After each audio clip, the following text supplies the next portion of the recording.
I had not been back in Boston for 3 years. At 2 p.m. I stood on the cathedral steps, my fingers locked around Lily's small hand. The air cut like glass. I counted the gap since my sister and I broke apart. 3 years, 2 months, 16 days ago today. The driver had asked something gentle, but I only nodded, afraid my voice would splinter.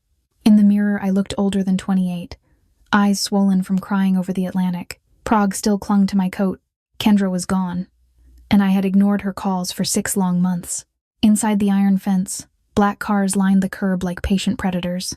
Men in tailored coats stood apart from the mourners, watching doors instead of flowers. Their eyes moved in practiced sweeps, exit to exit. These were not my sister's friends. This was power, disguised as grief in plain sight. I pulled Lily closer and pushed through heavy oak doors. Warmth smelled of wax and old stone. A hymn rolled up to the vaulted ceiling, then fell back as echo. We were late, sliding into a world already mid-sentence. Every step on marble sounded too loud for my heart. At the front, white lilies spilled over a pale casket. My throat tightened until breathing felt like swallowing sand.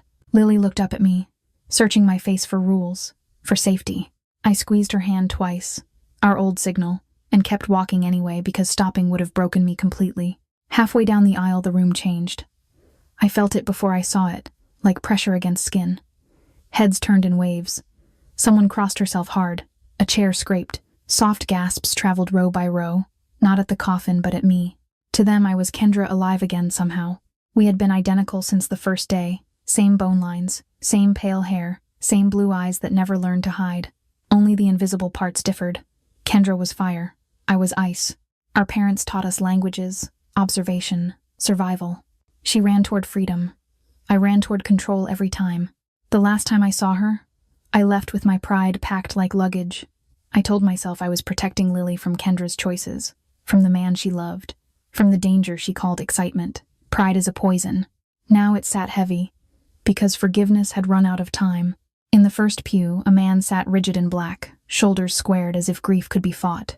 His suit fit like armor. Even from behind, he owned the space, and everyone moved around him like water. When he turned, his face held devastation carved raw, and then something sparked. He rose so fast the pew creaked, one hand lifting toward me with a tremor he could not hide. Hope and grief fought in his eyes. For one breath he believed the impossible, that Kendra had returned. Watching that belief bloom felt like stepping on broken glass under my feet. I stopped close enough to see tears gathering, and I forced my voice to stay level even inside my skull. Everything screamed. I told him the truth without soft edges. I was not Kendra. I was her sister, her twin, Harper Bennett. His hand fell as if gravity doubled suddenly. The room exhaled in whispers, the miracle turning into a scandal. I watched him absorb it, grief tightening into something colder. In his face, I saw questions he had asked my sister and never been answered. Kendra had erased me from her life. Whatever the reason, it cut him twice. Only then did I notice how many eyes were not grieving. Men spaced along the walls scanned the aisles, hands near their jackets, trading tiny signals. My training woke up like a switch. I mapped exits, counted bodies, measured distance to Lily, and understood this was not a normal funeral. When the service shifted, he stayed fixed on me. He studied me as if I were both clue and threat. He stepped closer until his cologne filled my breath. Without permission, he pressed a card into my palm. The gesture was quiet, but it carried an order heavier than sound. I stared at the address on the card. No name, no reason, only a place and a deadline. I felt the boundary he drew around me, like wire. Later, controlled, my anger rose, then folded under guilt. I had come to mourn, and I was being claimed by something else. I fixed my eyes on the lilies and box they crowned. He touched the casket, shoulders shaking, then went rigid. He had loved her. That hurt, because love makes killers bolder. If Kendra died because of him, then truth lived in his world, and I was standing in it now. When the blessing ended, I guided Lily to a side door, the card damp in my palm. Boston wind hit hard, and I felt eyes tracking me. I swore I would not miss another warning. I moved with the crowd toward the reception room, ready to listen until someone slipped. Cold air followed us into the reception hall, as if the cathedral could not let me go. Crystal chandeliers threw fractured light across marble, turning every face into a polished mask. I kept Lily close at my side, her mittened hand tucked into my coat pocket like a secret I had to guard. Through the tall windows, I saw the line of black cars idling at the curb, drivers standing still with their hands folded, eyes always moving. Inside, men in expensive suits held the walls the way security holds a perimeter, scanning exits instead of grieving. I accepted a glass of champagne out of habit and set it on the sill, untouched, while I chose a corner where I could see the doors. Boston breathed outside, and I listened. People moved in clusters that looked casual, but their spacing felt rehearsed, like dancers who had practiced for danger. Waiters glided between them with trays of canapés, and nobody ate enough to be hungry. They ate to appear normal. Lily tilted her head back to stare at the chandelier, whispering a question I answered with a soft smile, because a child should never learn fear from her mother's face. My father's rule returned. Listen first, act later. I let conversations drift around me, catching names, accents, the quick hush that followed when I passed. There were too many strangers who knew exactly where to stand, and too many eyes that never settled on the casket's flowers. Even the music felt like cover, hiding footsteps and decisions made behind closed doors. A woman about my age approached with the careful gentleness of someone stepping around broken glass. She introduced herself as Jenna Park, and I recognized the way her hands worried a tissue, the way grief made her voice small. She said she worked with Kendra at a downtown gallery, 8 months now, photography exhibits, late nights. That detail stunned me. My sister had hidden whole chapters from me. Jenna's eyes flicked toward the door before she looked back, and she described Kendra's last weeks as jittery, always checking her phone, always scanning the street like she expected a car to roll up beside her. Listening, I felt my anger at Kendra soften into something heavier. Fear had been living with her, and I had left her alone with it too. Near the buffet, 2 older men spoke in fast Italian, confident their sorrow made them invisible. I kept my face neutral, but my translator's mind reached automatically, catching the word accident, then a bitter phrase that meant too convenient. One of them mimed a snip with his fingers, and the next words landed like ice, brake lines. The other answered with a short, sharp term that translated to message, the kind sent when you want everyone else to understand without needing a signature. I stared at the bubbles in my untouched drink, trying to breathe through the thought that my sister's death had been planned. A crash on a straight road was not misfortune. It was a sentence, delivered at speed, and everyone in this room seemed to know it. My stomach turned toward rage, but it had nowhere clean to go. I thought of Kendra's habits, how she checked tire pressure the way some people checked social media, how she never ignored a strange noise from her engine. Sabotage fit her life more than an accident ever could, and if it was a message, then Damien Russo was the address. That realization made the room feel smaller, like the walls had slid in while we were blinking. Lily tugged my sleeve, asking with her eyes why I looked hurt, and I bent to smooth her hair, whispering comfort without words. I promised myself I would not be polite about the truth. If my sister had been used to punish a man, then someone would try to use me next.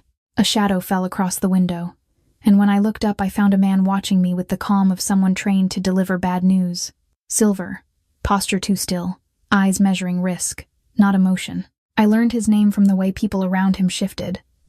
Sal Rinaldi, the one who handled security for the Russo family. He leaned close enough that only I could hear the warning he carried, and the meaning hit harder than threat. In this city, a woman who looked like me had been murdered 3 days ago, and my face could reopen that debt by existing. I felt Lily press against my hip. Sal's gaze flicked to her, then back to me, and the path he offered led through a smaller door to Damien. Sal guided me through a side corridor that smelled of lemon polish and cold stone. The reception noise faded behind us, replaced by the hush of thick walls. He did not touch my arm, but the space around him did the pushing, a quiet certainty that I would follow. 2 men in tailored coats stood at the intersection ahead, not mourning, just watching. Their eyes tracked me, then flicked to Lily, and I felt my spine tighten. At the end of the corridor, a small sitting alcove held a bench and a vase of wilting lilies. Lily climbed onto the bench without being asked, her legs swinging, her gaze fixed on my face as if she could read the storm behind my calm. I brushed a crumb from her cheek and memorized the warmth of her skin. Sal positioned himself near the doorway like a posted sign. This was as far as she could go. The door to the private room was plain wood, the kind used to hide offices in old churches. I stepped inside and the air changed, drier, warmer, scented with cedar and expensive cologne. Damien Russo stood near a small table, jacket still on, shoulders squared like grief had been hammered into armor. The moment the door closed, the lock clicked, crisp and final. The sound pressed against my ribs. I kept my hands loose at my sides and told myself to breathe for Lily. I had come to say goodbye, but in that room, goodbye turned into an audit. I let my translator brain do what it always did: gather, sort, connect. Kendra had been obsessive about her car, checking lights, tires, fluids, the small rituals that kept control in a chaotic world. A single vehicle crash on a clean stretch of road did not fit her habits. In the reception, I heard Italian splice accident to too convenient, then brake lines, then message. Those words did not belong to tragedy. They belonged to intent. Damien listened without softness, his eyes fixed on me as if my face might morph into hers if he stared long enough. He did not deny the idea of sabotage. The way his jaw tightened told me he had already run the same math and hated the answer. He put a name to the pressure building at the city's edge. The Kelmendi crew, an Albanian-linked faction testing borders, buying police, buying fear, trying to carve Boston into new territory. Kendra had been close to him, and closeness was a target. I wanted to hate him for that, for being the gravity that pulled my sister into danger. But hate required distance, and he was too close. He stepped nearer, and I noticed my own body respond the way it had since childhood. Feet angled toward an exit, shoulders relaxed to hide tension, attention split between his hands and the door behind him. Damien's gaze dropped to my stance and back to my eyes. Something shifted in him, not grief this time, but recognition. He was reading me the way I read languages. He made it clear, without raising his voice, that my habits were not normal. Most people drifted through rooms. I measured them. Most people answered questions. I waited. The truth was simple and ugly. Our parents had not raised us to be safe. They raised us to be hard to find. They taught us how to watch without being watched, how to leave no trace, how to vanish when the world turned hungry. Kendra had rejected that training. I had used it like a shield, especially after Lily was born. I had moved cities, changed numbers, taken contracts that kept me invisible. That was why my sister's investigators found nothing. The admission tasted like ash, because it meant I had chosen disappearance over my twin. Damien absorbed it with a stillness that felt dangerous. He did not accuse me, but the room tightened anyway, as if the locked door wanted a verdict. He told me, in the same controlled way he did everything, that I could not return to a normal hotel routine. My face was a spark in dry grass. To the Kelmendi crew, and to anyone who had touched Kendra's death, I was proof, bait, leverage, maybe even an opportunity to finish what they started. He called his decision protection. I felt the shape of a cage closing around Lily and me. I thought of Lily alone on the bench outside, swinging her legs, trusting me to keep the world from biting. I forced myself to nod, to accept that I had walked into a hierarchy that did not ask permission. Sal opened the door, and the reception noise rushed in like water. I stepped into the corridor and saw Lily stand quickly, relief lighting her face. I reached for her hand, already planning what to grab, what to leave, which exits to avoid. As we moved, I felt eyes follow us from somewhere I could not see, and I knew the outside threat had already found the scent. My phone buzzed in my pocket, unknown number, and my stomach dropped as the hallway tilted suddenly. My phone buzzed as I stepped back into the reception hall. Unknown number. I let it fade in my pocket and tightened my grip on Lily's hand. Her fingers were sticky from a cookie someone had handed her, and that small detail kept me anchored. Damien's new rule hung over me like weight. I was not allowed to move like a normal guest. I could feel how fast protection turns into possession when a powerful man decides your safety belongs to him. I wanted to run, but first I needed Lily's coat from the cloakroom and her backpack from under the pew, because a mother thinks in steps even while the world burns. We moved with the crowd. I kept my face calm and my shoulders loose. I watched reflections in glass instead of looking around like prey. Near the doorway to the lobby, a man stood too still, not talking, not eating, not comforting anyone. His eyes tracked bodies, waiting for the right face. Outside the tall windows, a black sedan idled at the curb, engine running, lights off. The driver didn't glance at a phone or smoke. He just sat, as if he'd been told to wait. I pretended to fix Lily's mitten, and took in the angles. Door, window, hallway, service exit. Lily looked up at the chandelier and whispered a question that begged for wonder. I gave her a soft answer and stroked her hair, forcing my voice to stay light. She deserved to remember today as sad, not terrifying. At the cloakroom counter, I signed the slip and pressed my thumb into the paper until my hand steadied. Behind the attendant, a mirror showed the lobby. The same man was still there, and now he had turned his body slightly, lining himself up with the hallway I would have to cross. The attendant handed over Lily's puffy coat. I zipped it up to her chin and smoothed the hood, a small ritual that felt like building a shield. Lily yawned, wide and unbothered, then leaned her head against my arm. That trust made my stomach twist with rage. No one had the right to hunt a mother in a church. I chose a path that kept us near people. As we crossed the lobby, the man took one step, then another, drifting into our lane without making it obvious. I turned so Lily stayed behind my hip, and I stopped to read a framed program, using its glass to watch him approach. Outside, the black sedan rolled forward and stopped again, closer to the main entrance. Same shape, same stillness. My pulse jumped. The timing was too neat to be coincidence. I pivoted toward a side corridor that led past restrooms and a service door. The crowd thinned there, which should have been relief. But my skin prickled because thinner meant fewer witnesses. Footsteps followed us for 3 beats, paused, then matched mine again. Lily squeezed my hand, her mittens scraping my knuckles, and I knew she felt my fear even if she couldn't name it. The man closed distance, close enough that I could smell damp wool. He lifted his head, not to offer sympathy, but to study the bones of my face, trying to confirm what my sister's death had made valuable. In that instant, I understood the trap. If he could prove I was Kendra, someone could claim a reward, finish a job, or send a message. Before he could step into my space, another figure slipped between us like a curtain dropping. A hand rested on the man's elbow, gentle but absolute. A second man appeared behind him, blocking his retreat. No shouting, no struggle, just quiet control that pulled the threat away as if he'd never been there. Sal Rinaldi appeared at the end of the corridor, his gaze moving from me to Lily to the exits. Relief hit so hard my knees went weak, and anger burned right after it. I hated being managed. I hated needing anyone. I also knew, with sick clarity, that without them Lily would not be safe beside me. Sal guided us to a side door where a car waited with its rear door open.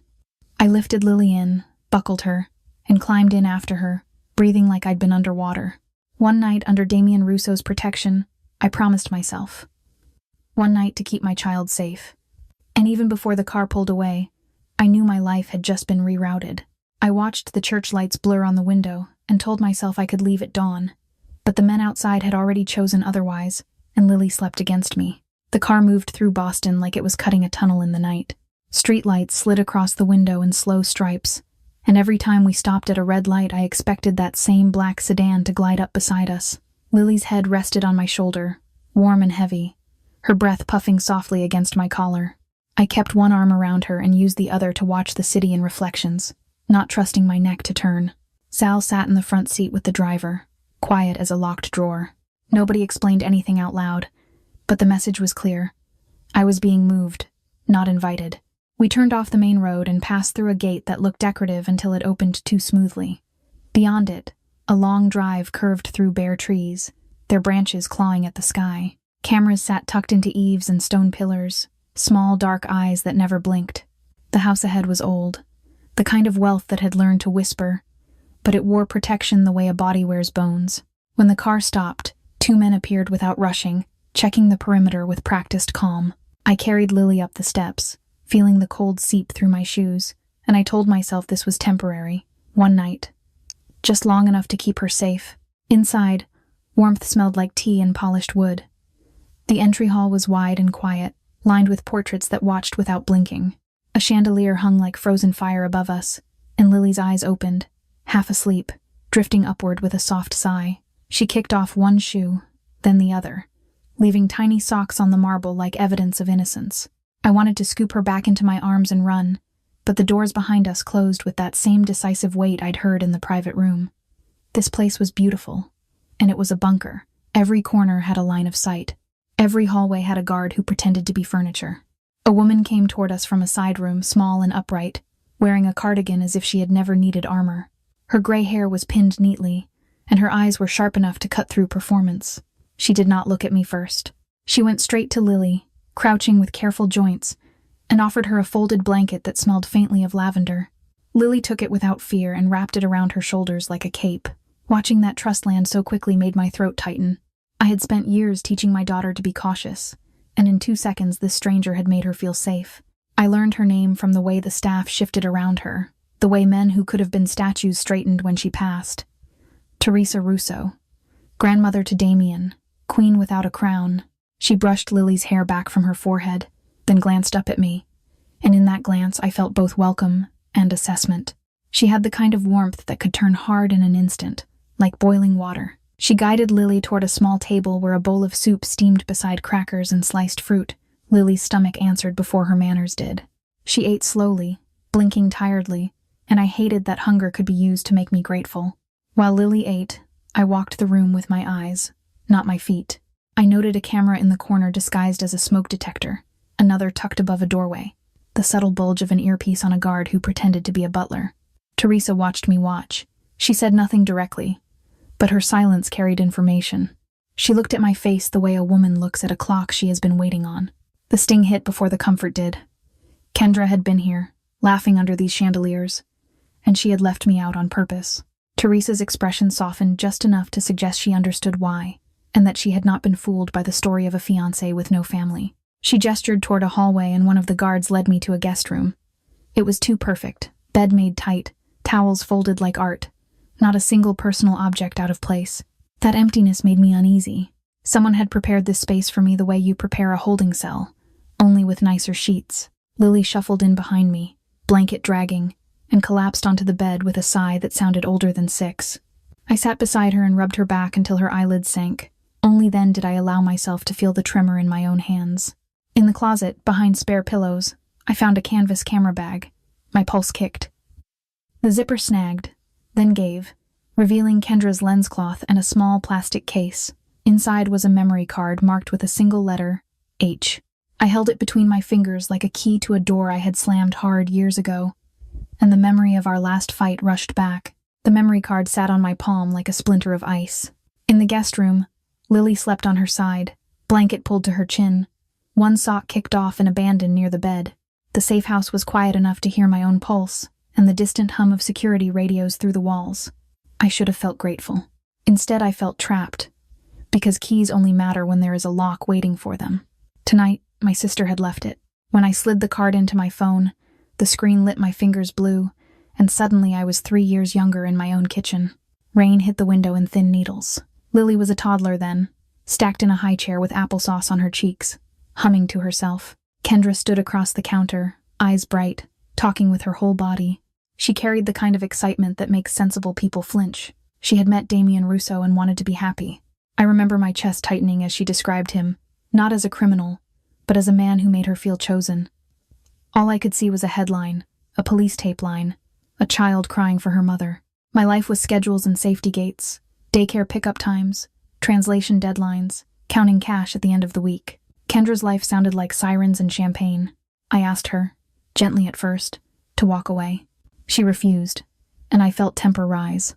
The fight was not loud, but it was sharp.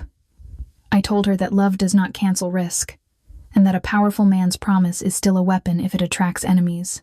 She told me, in the way she always did, that I was living half alive. Lily smeared applesauce onto her tray and watched us with wide eyes. I hated myself for letting my fear spill into the room where my child ate. That was the moment pride became my armor. After Kendra left, I stared at my phone until the screen went dark. Her name flashed later, again and again, while I folded laundry and translated contracts late into the night. Each missed call felt like winning an argument no one was scoring. I blocked her for a week, then longer.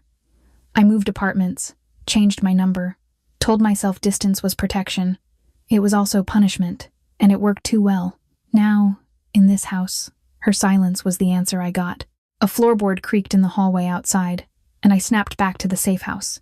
Lily's breathing was steady, her small hand curled around the blanket edge like she was holding onto it. I slid my phone from my pocket and opened the card. A folder of images appeared instantly, hundreds of them. My sister's eye for beauty was there, but so was something colder. Repetition, angles, the same street corner captured from 3 distances. I felt stomach drop as patterns formed.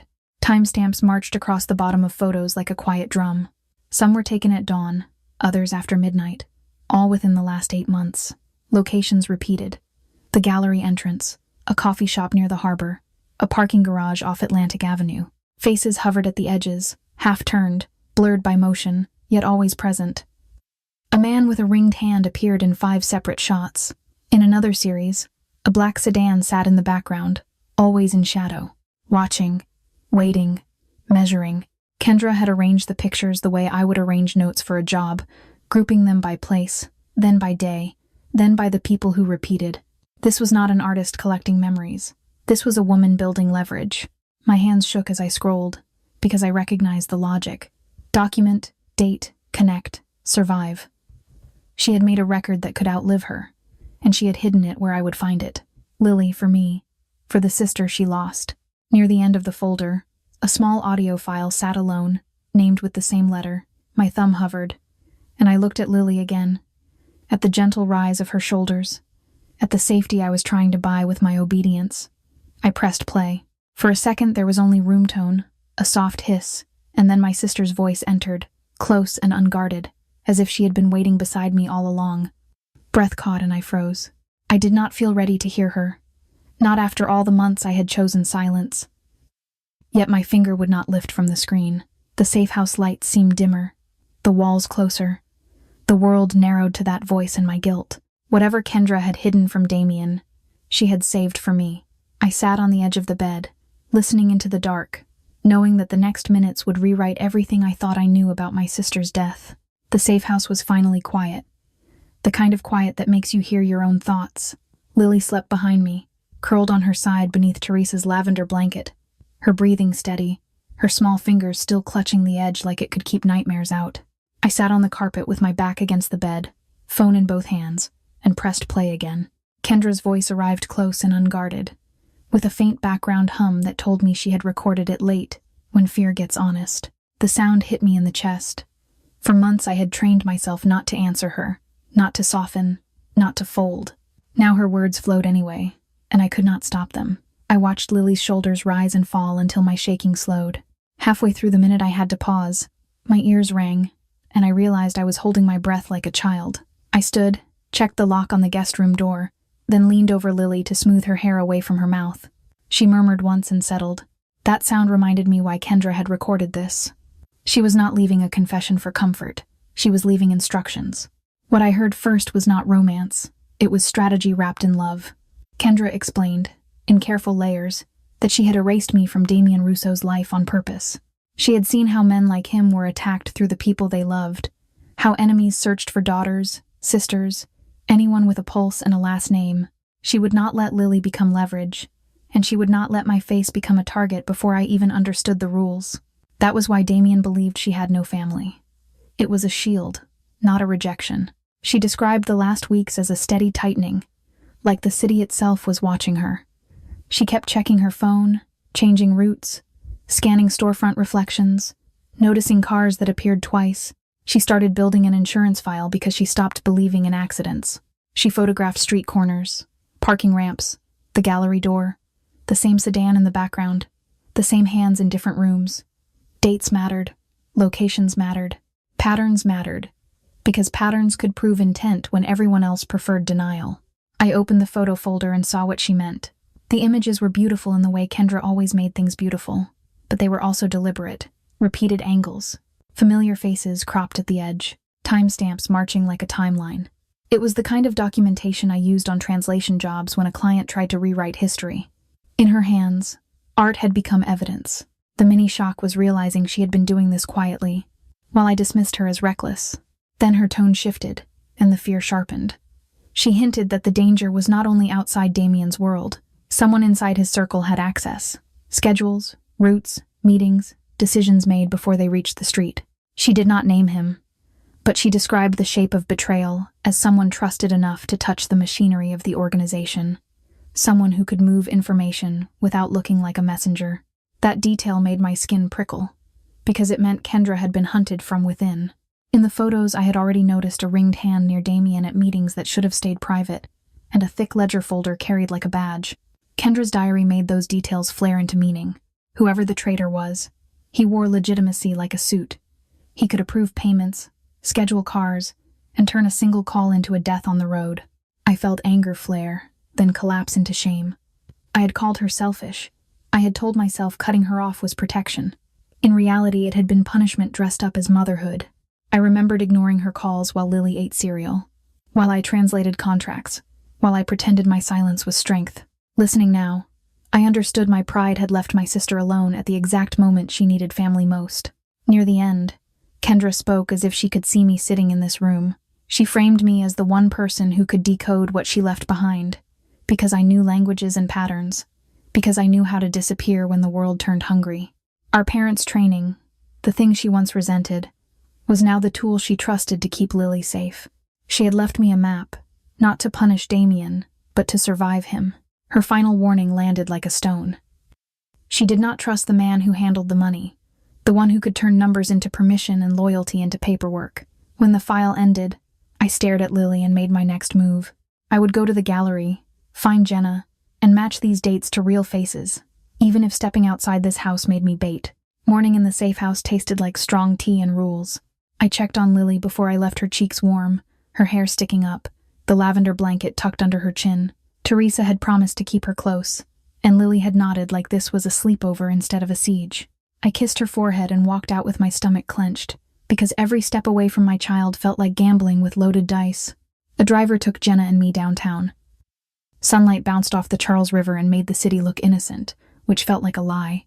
I kept my sunglasses on and watched reflections in shop windows. People hurried to work carrying coffee, laughing into phones, living in a world where a sister's funeral could be the most dramatic thing on the calendar. I tried to borrow that normality for one breath, and it slid off me. The gallery sat between a bakery and a law office. Clean glass, white walls, a minimalist sign with Kendra's name. Inside, track lights washed everything in gentle brightness. Footsteps sounded soft on polished concrete.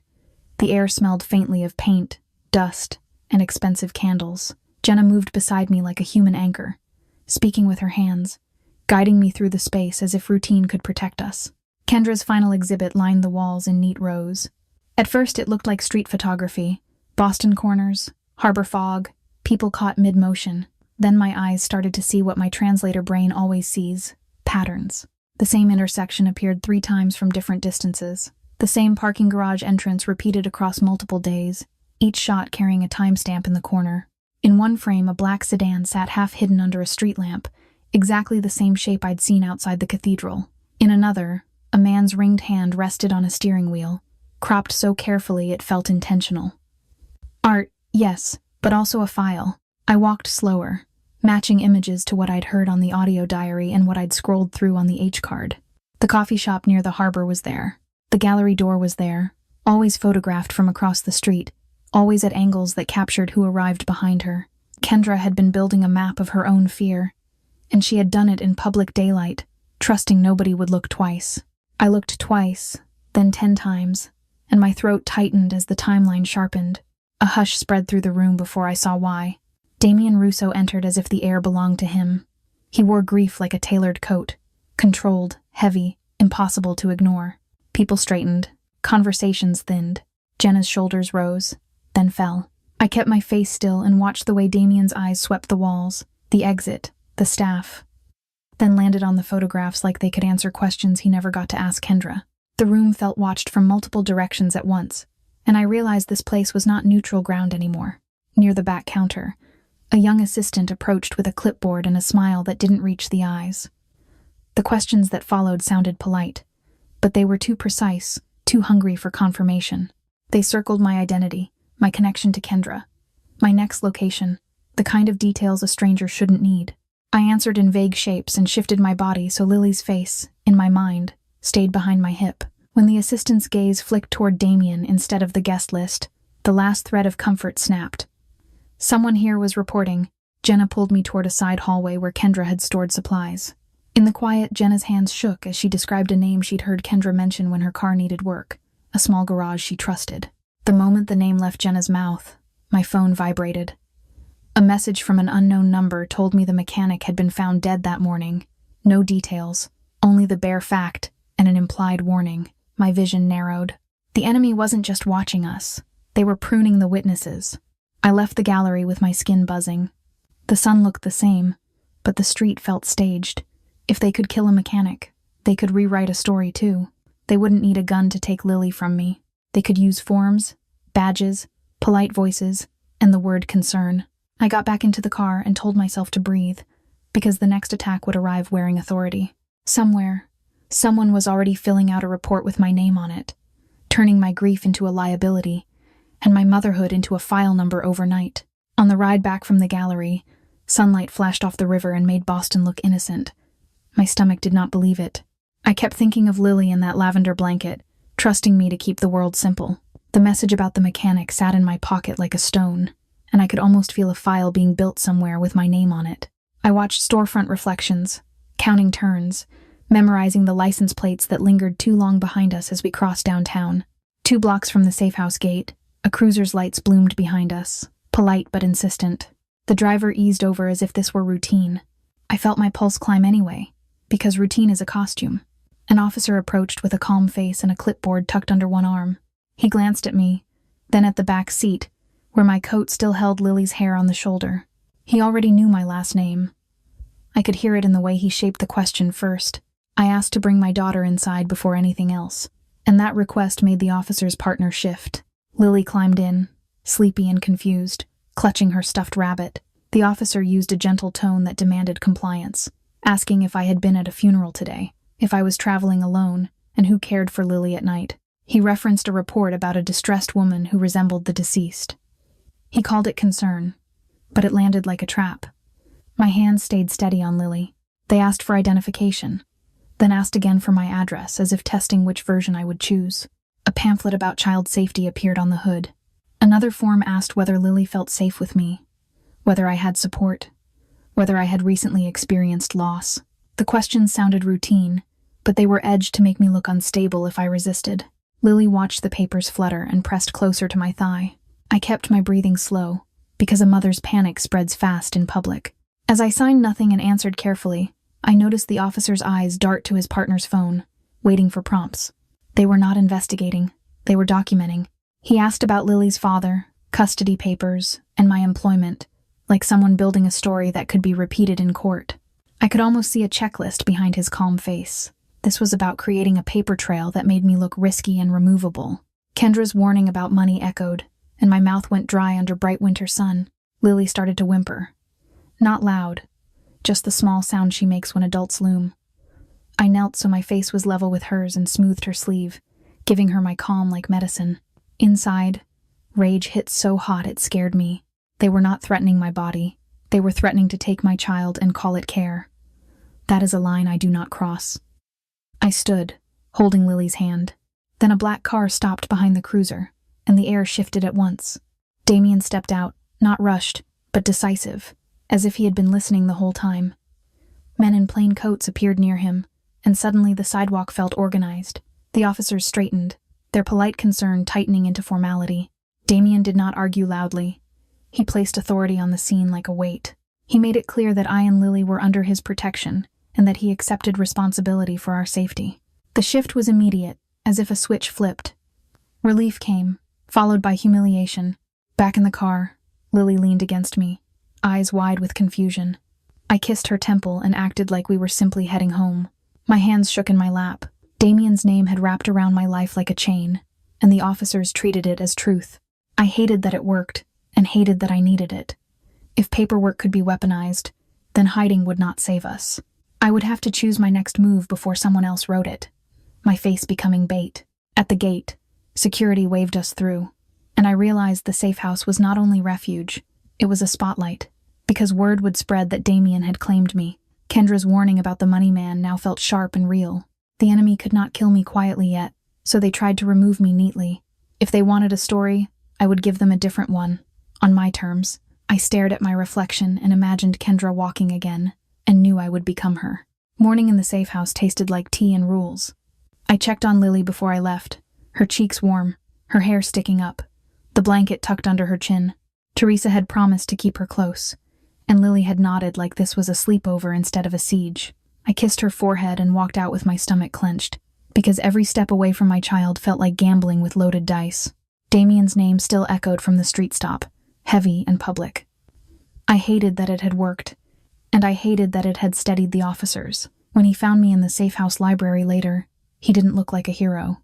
I laid Kendra's photos and the audio notes across a table like a language I was translating into survival. The patterns were clear now. The Kelmendi crew pressing in, the sabotage message, and a leak inside Damien's circle. If the traitor could shape reports and routes, then the only way to flush him out was to give him something irresistible proof that Kendra was not dead. The plan formed in my mind before I admitted it. My face was already a weapon in someone else's hands. I could either keep flinching from it, or I could aim it. I told myself the impersonation would not be for drama or revenge. It would be for Lily. It would be for the sister who had tried to shield us with secrets. If I had to be bait, I chose the hook. Teresa appeared with a tray of tea and cheese cut into small triangles, the kind of simple food that tells a child the world is still normal. Lily climbed onto a chair beside her and ate with sleepy seriousness. Teresa brushed crumbs from her chin, then tucked the blanket around her shoulders again. Watching them, I felt my suspicion loosen a fraction.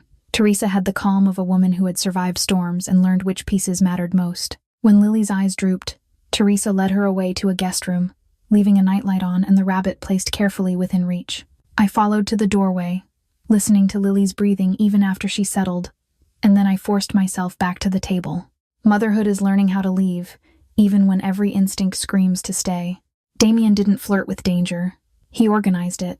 Over the next hours, he had Sal bring me a coat that matched Kendra's style, shoes that wouldn't slow me, and a small mirror so I could practice stillness.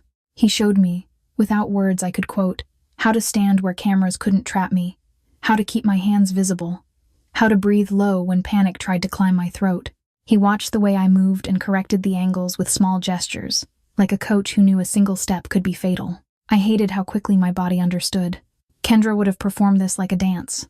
I treated it like a checklist, and in the middle of that cold focus, I found the folder she had hidden on the H card, buried behind innocuous file names. Inside were drafts of travel plans, notes about a quiet apartment across the river, and a timeline that ended with the word leave. Not abandon, leave, like escaping a burning house. The shock wasn't that she planned to go. The shock was why. Her notes circled Lily's name, my name, and the same repeating street corners she'd photographed. She had loved Damien, but she had finally accepted that staying beside him would keep painting targets on the people she couldn't live without. My sister had been brave in a way I never bothered to see. She was willing to break her own heart to protect ours. Damien saw the folder too. The grief in his face shifted, not softer, but deeper, as if he had to relearn Kendra all at once. For the first time, I understood that his control was also grief management, a dam built to keep guilt from drowning him. By late afternoon, the meeting details were set. A contact tied to Kelmendi operations would be lured to an edge of the city, expecting a rumor, a miracle, or a mistake. I would arrive as Kendra, hair pinned the way she wore it, perfume dabbed at my wrists, posture loosened into her confidence. Every detail felt like putting on borrowed skin. At 9:30 at night, I stood in front of the mirror and barely recognized myself. My reflection looked like my sister, but my eyes were mine, tired and furious and awake. I pulled on the coat, felt its weight settle like armor, and swallowed the cold water of fear. I kissed Lily's forehead while she slept, whispered a promise into her hair, and walked toward the waiting car knowing one misstep would cost more than my pride. At 9:30 at night, I left Lily asleep beneath Teresa's lavender blanket, her rabbit tucked under her arm like a tiny guard. I paused in the doorway, letting her steady breathing slow mine. I was borrowing danger so she could keep her childhood. Then I turned away, because easy was no longer an option. The car carried me toward Boston's industrial edge, away from warm neighborhoods and into metal and salt air. Fog lay low over the water, softening the skyline. Shipping containers formed dark corridors. The docks smelled of diesel and seawater, and the emptiness felt staged. I wore Kendra's coat, her perfume, her pinned hair. In the window's reflection, I could almost believe the woman staring back was my sister. Underneath, I was still Harper, a translator who survived by listening, a single mom whose whole heart was asleep behind locked doors. I ran Damien's training through my body, shoulders loose, chin level. Breathe low, scan exits without looking afraid. Keep my pace ordinary. The warehouse looked abandoned from the street, but the darkness was too clean. The driver stopped a block away. Gravel crunched under my soles as I crossed the last stretch alone. I angled my body so a wall stayed at my shoulder, open space behind me, just like I'd been taught. A side door opened. 2 men appeared, spaced like a fence. Their eyes widened at my face, then flattened into calculation. They stepped aside and let me in. Inside, concrete and steel held a single hanging light, a pale circle on the floor, and movement hiding beyond it. The sense of being watched pressed against my skin. Elliot Marino entered the light, and the air seemed to thin. I had seen him near Damien at the reception, polished and trusted. Here, he looked annoyed, like my existence ruined a plan already signed. Neat suit, controlled mouth, eyes that measured profit instead of grief. I kept my face calm and let silence do the work. Elliot filled the space with careful words. I refused to replay, because repeating is how lies stick. What mattered was what slipped. He referenced the garage on Atlantic Avenue before anyone here mentioned it. He spoke about brake lines as if it were casual, and about timing and payments as if he were counting inventory. Each detail landed like a fingerprint on glass. My stomach clenched in sick confirmation. Kendra had been right. The traitor wasn't a rumor. He was standing under one light, irritated that the dead had returned. I watched his gaze flick toward the door, checking for Damien, and realized he believed he controlled the room. The puzzle snapped together. Elliot hadn't simply leaked information to the Kelmendi crew. He had orchestrated the sabotage to ignite a war he could monetize. A grieving boss spends fast. A desperate city bleeds money into security, cars, emergency expenses. Elliot could skim, redirect, and tighten his grip as the trusted fixer. Kendra's death wasn't collateral. It was the match he struck on purpose. Fear tried to climb my throat, but I forced it down with a slow breath, thinking of Lily's soft hair and that worn rabbit ear. I let Elliot talk himself deeper, letting the room hold him, letting his certainty become evidence. In the shadows, subtle movement told me Damien's people were positioned and waiting. Damien stepped into view at last, not rushing, just present, the way a storm is present, even when it holds back rain. I watched Elliot register him and falter. What surprised me was what Damien chose. He did not let rage steer him. With a small signal, his men moved with discipline, closing space and controlling exits. No chaos, no spectacle. The restraint was the point. In that restraint, I felt a strange warmth. Damien refusing to let violence become Lily's inheritance. When it was over, Elliot was exposed and the Kelmendi link confirmed, and the warehouse felt suddenly too bright. My legs trembled as adrenaline drained. I walked back into the fog with Kendra's perfume on my wrists and Harper's guilt in my chest, knowing I still owed my sister a goodbye pride had stolen. Damien kept distance, letting Sal and the others handle the practical parts while he watched me, searching my face for Kendra and finding only aftermath. I saw his hands flex once, like he was squeezing anger into something usable, and I realized restraint was not the absence of violence, it was work. Elliot tried to mask fear with professionalism, but the mask cracked when he understood the room had recorded him. He had built a paper world where numbers could erase bodies, and tonight those numbers turned into consequences. On the ride back, city lights shimmered on wet pavement, and my reflection in the window looked like a stranger wearing my sister's outline. I rubbed perfume from my wrists until my skin burned, trying to return to myself. Then I remembered Lily's rabbit ear, frayed from being loved too hard, and I stopped scrubbing. Kendra had died trying to keep that child untouched. I could not waste her last plan by collapsing now. When we crossed the gate, dawn felt closer, even though it was still night. I knew the next step wasn't another trap. It was a grave, a name carved in stone, and words I owed my sister before time stole them again. Adrenaline drained from my body in slow waves as dawn grayed the safehouse windows. I washed my hands 3 times, like I could scrub the docks off my skin, then stopped because Lily needed steady, not spotless. Truth was confirmed, yet my chest still shook when I finally sat down. Teresa brought Lily a bowl of oatmeal and a marker set, turning the kitchen into a quiet refuge. Lily drew a stick figure family with 2 blonde women and 1 little girl, then yawned into my sleeve. I asked Teresa to keep her close while I went outside for a while. Boston Cemetery sat on a hill where winter grass lay flat and quiet. Gravel crunched under my shoes, and the wind carried salt from the harbor. Fresh lilies rested beside Kendra's name, bright against stone. I knelt, feeling the cold seep through my knees, and I let breath slow down. I told her I had been wrong to confuse control with love. I admitted I ignored her calls because I was scared of the fire she chose, and because pride felt easier than forgiveness. Standing there, I understood pride never protects anyone. It only delays the pain until it multiplies. In the vase holder at the base of her headstone, someone had tucked a sealed envelope inside a plastic sleeve. My hands trembled as I pulled it free. The handwriting was Kendra's, looping and confident. Seeing my name on it felt like a bruise opening right where I stayed numb. Her letter didn't beg for tears, it laid out care. She had set aside $20,000 in a trust for Lily money earned through prints and commissions hidden from anyone who counted loyalty in spreadsheets. She wrote that Lily's future mattered more than comfort and asked me to keep her safe. As I read, my anger shifted into understanding. Kendra hadn't been reckless, she had been awake. Loving Damien meant living under threat, so she built evidence, planned exits, and tried to protect the people enemies would grab first. Her romance wasn't naive. It was a survival plan with a heartbeat. I heard footsteps on gravel and turned to find Damien standing several yards away, hands in his coat pockets, head bowed. He didn't approach or claim my grief. He waited, letting me have the space I'd earned with tears. For the first time, his power looked like restraint, not ownership. I told myself I would accept protection without surrendering myself. Damien could not replace my sister, and he could not purchase my trust with cameras. If he wanted a place in Lily's world, it would be by keeping her safe and respecting my no. Anything else would become a cage. Back at the house, Lily ran to me in socks, holding her rabbit by one ear, proud to show me the drawing she'd made for Aunt Kendra. Teresa stood behind her, steady as a lighthouse. She didn't pretend the darkness was gone, she simply kept it from reaching my child. I read Kendra's letter again at the kitchen table while Lily colored beside me, tongue poking out in concentration. Each line felt like my sister taking my hand through time. Regret didn't vanish, but it stopped being a weapon. It became a lesson I could carry forward for Lily now. Damien checked in without hovering, asking through Sal what I needed, then letting the answer arrive on my timetable.